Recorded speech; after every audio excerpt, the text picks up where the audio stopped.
దివంగత వైఎస్ రాజశేఖర రెడ్డి గారు ఆరోగ్యశ్రీ తీసుకురాకముందు ఎంతమంది పేదలు వైద్యానికి దూరమయ్యారో, ఎంతమంది అనారోగ్యం పాలయ్యారో, ఆరోగ్యశ్రీ తీసుకొచ్చిన తర్వాత ఎంతమందికి వైద్యపరంగా అండ దొరికిందో, ఎంతమంది అనే నంబర్ని మనం లక్షల్లో కంటే ఎక్కువ డిఫైన్ చేయాల్సి ఉంటుందేమో.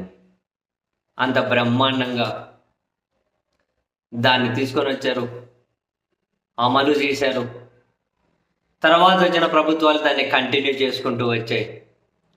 అండ్ జగన్మోహన్ రెడ్డి గారు ముఖ్యమంత్రి అయిన తర్వాత ఆరోగ్యశ్రీ కింద వైద్య అందించే ఆ డిసీజుల సంఖ్యను 3,200కు పెంచారు. ఆరోగ్యశ్రీ కింద పెట్టే ఖర్చును 25 లక్షల రూపాయల వరకు పెంచారు. ఈవెన్ మేజర్ సర్జరీలు కూడా ఆరోగ్యశ్రీ కింద చేసే అవకాశం కల్పించారు.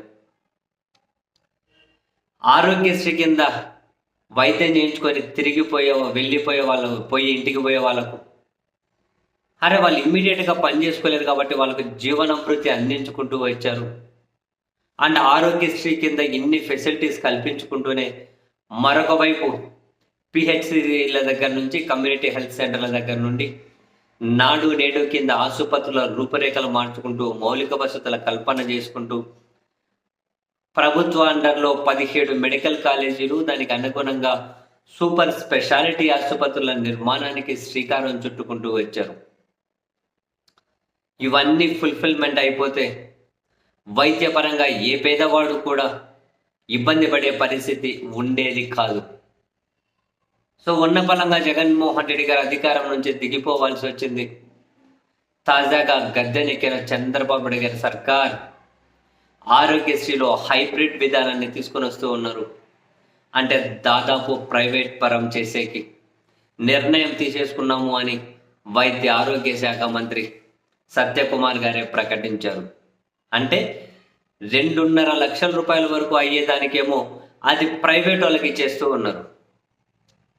అది ప్రైవేట్ వాళ్ళు దాని కింద వైద్యం చేయిస్తారట.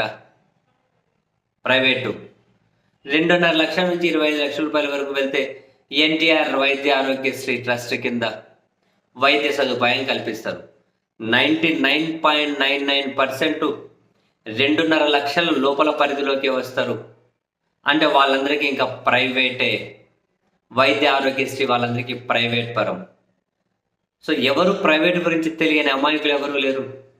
వాళ్ళ ప్రయోజనాలు వాళ్ళు వ్యాపార ప్రయోజనాల్లోనే చూస్తారు.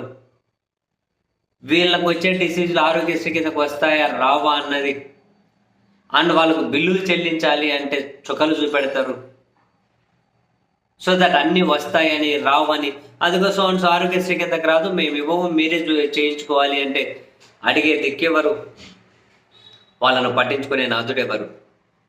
ఒక్కసారి ప్రైవేట్ పరం అయితే ఎలాంటి పరిస్థితులు ఉంటాయో తెలియని వాళ్ళు ఎవరైనా ఉన్నారా? ప్రైవేట్ పరం అయిపోయిన తర్వాత ఇప్పుడు వైద్యం చేయించుకొని తిరిగి వెళ్ళే వాళ్ళకు జీవనభృతి ఇస్తారా? అసలు ఇంత బాగా నడుస్తున్న దాన్ని ప్రైవేట్ పరం చేయాలి అని వీళ్ళు ఆలోచించడం ఏంటి? నాకు ఇదేమీ పెద్ద కొత్తగాను విత్తగాను కూడా అనిపిస్తలేదు. ఎందుకంటే చంద్రబాబు నాయుడు గారు అంటేనే ప్రతిదీ ప్రైవేట్ వాళ్ళ చేతుల్లో పెడదామని చెప్పి ఆలోచన చేస్తూ ఉంటారు.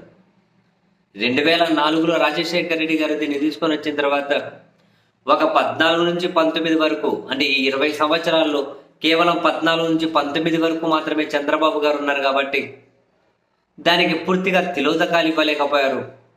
ఇప్పుడు మళ్ళీ అధికారంలోకి వచ్చారు కాబట్టి దాన్ని పూర్తిగా దాదాపు 99.99% ప్రైవేట్ పరం చేయడానికి రంగం సిద్ధం చేసేసి ఈ ఆరోగ్యశ్రీని ప్రైవేట్ కంపెనీల చేతుల్లో పెడుతూ ఉన్నారు.